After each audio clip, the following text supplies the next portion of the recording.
are back with our series, Flipping the Script, featuring people on screen, on stage, and behind the scenes, shining a spotlight on diversity. Enter Michael Urie. He's currently starring on Broadway as Prince Dauntless in the revival of Once Upon a Mattress, which is loosely based on the fairy tale The Princess and the Pea.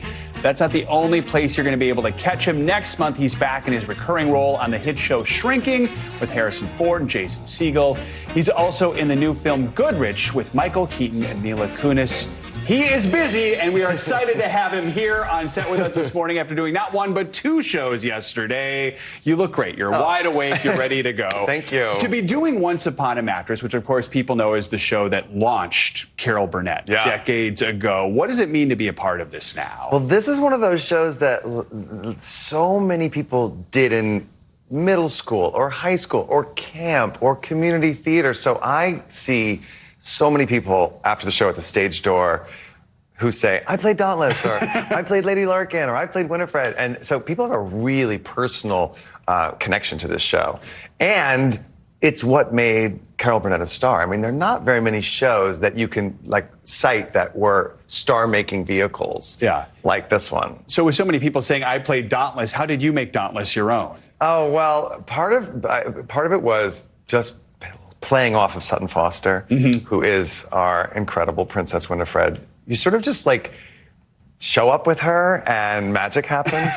She's so incredibly dynamic. We also have a new script from Amy Sherman Palladino, who created the Gilmore Girls and Marvelous Mrs. Maisel. So it's very zippy and funny and fresh. But I didn't know this. I didn't do this show in camp or You're the school. only one, right? I'm the only one. So I was able to kind of come at it with fresh eyes. And in fact, when they came to me and asked me to do it, I was like, I don't know who that is. I don't know who Prince Dauntless is. Of course, when you are named Dauntless, that gives you an idea of how to tackle it. Yeah, exactly. Was there a moment where you thought about not doing it or debated it? Never. Okay. Not even for a second. I saw Sutton Foster and I said yes. All right, there you go. Let's talk about television now, because Shrinking, which is a hugely popular show, people are loving this show. It's streaming on Apple TV in October. At the end of last season, you were about to marry your on-screen husband. I don't want you to give too much away, but what should we expect here in season 2? So now we're navigating being husbands and what that means. My character was, he's a little neurotic. He, in the first season, his mantra, everything goes my way, sort of gets tested, and he finds out that not everything goes his way. Season two for the entire show is about forgiveness, and where I begin is Jason Segel's character, Jimmy, is keeping something from me. So right away, he and I are at odds, which is very fun to play because playing opposite someone like him at odds is hilarious. Because you're relishing it. Yes, exactly, and we get to bicker and fight and everything. But my husband, the navigating being husbands and being a married man is a big part of the season. I don't want to give too much away, but we don't want to do that. We take the next step, and he's ready, I'm not.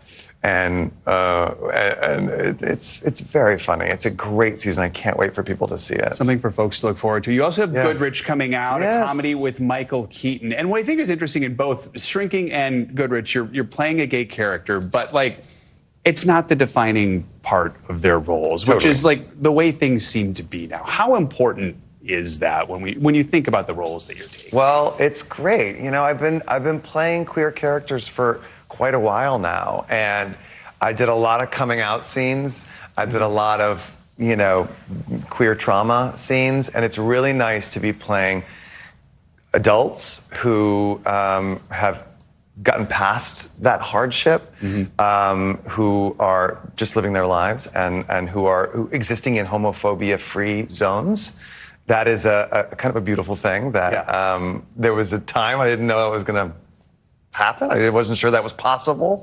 And here we are. I'm navigating these sort of hetero worlds as a queer person, and it's safe and beautiful. Well, you have done so much for the queer community. We are grateful to you for your representation over the years as well. Michael Urie, good to have you with us. Make sure to check out Once Upon a Mattress if you're in New York. That is going to do it for this hour of Morning News Now, but stick with us.